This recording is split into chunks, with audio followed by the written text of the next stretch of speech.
For the record, I cannot speak French very well at all, so I might avoid trying to pronounce certain words and names from this movie. Just a heads up.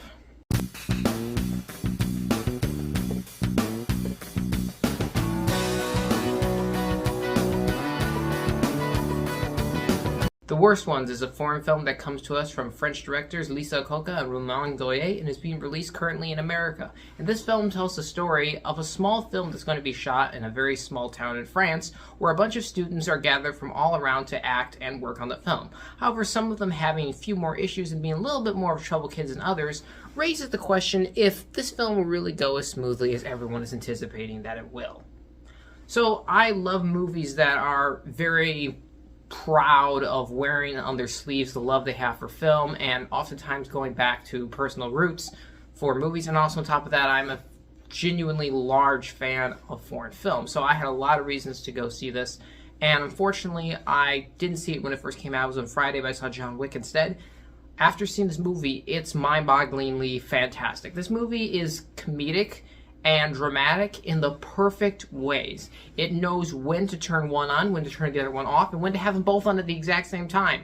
And it's just a really loving look at passion projects and people who want to make indie films and people who really love cinema and want to do something, even if it's just getting a bunch of enthusiasts together to really have a lot of fun and create something they want to see. It also shows the flip side of that. When you have all these kinds of peoples coming together, it's not always going to be the smoothest thing. This film has some really brilliant commentary on that, and it has commentary on social class and on different things and identity. It has a lot to say, and it does it in a fantastic way, and I loved it. This film is genuinely just absolutely a strong outing. I mean, I'm still very much immersed in this film even after watching it. I want to see it again because I loved it that much, and it's the simplicity of the film and the basic premise and the lack of stylization that actually makes it wonderful. Because rather than this film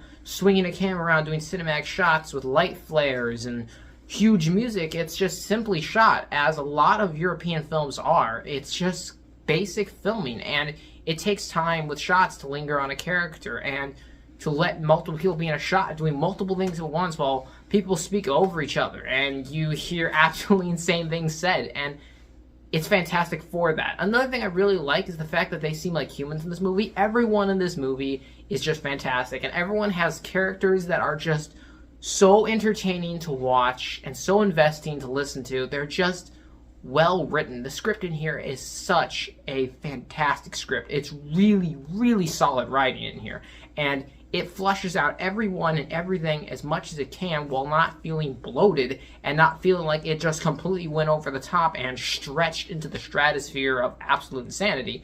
It knows where to push and how far to push in this movie before it reaches absurdity, but to the point where it still feels realistic. And this movie also is a strong suit of I love films about making films. This is a look of what that's like outside of America. We get tons of films. Fabelmans was, I think, kind of similar to this, but this is a different aspect because, again, this is French, but it gives you a look at what they go through to make a film, and you can see the passion for filmmaking overseas as well. We're not the only ones who love movies, which, I'm not going to lie, I sometimes myself forget that there are enthusiasts and there's people who want to make movies overseas, and movies have such an impact everywhere around the world. The performances in here are absolutely fantastic. No one turns in a bad performance in this movie at all. They are all top tier. There's just so much wit behind everyone, so much energy, so much charisma.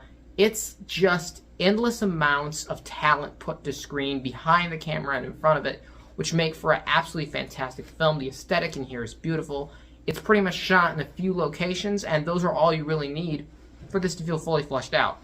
I really had a fantastic time with this movie. If I were to give this movie a few negatives, I actually would say that this movie is potentially a little too short. There are some ideas I think could have been expanded on a little bit more, but don't necessarily get fully seen as they should be. Like, they'll start an idea here, and even though it should go a little larger and just kind of finish up, it kind of rushes the finish, and then it gets to the end and you're just kind of like, well, that was not necessarily fully thought out or as well planned as it could have been. But other than that, this movie is fantastic. I have nothing but positives pretty much to say about this movie. And I had a fantastic time with it. Strongly recommend this to pretty much anyone who's into this kind of film, because it's really going to take you on a ride that I think you'll like a lot, and it'll really turn up your enthusiasm for filmmaking again. I'm going to give the worst ones a 9 out of 10. So thank you guys always so much for watching. I appreciate you, and I'll see you all next time.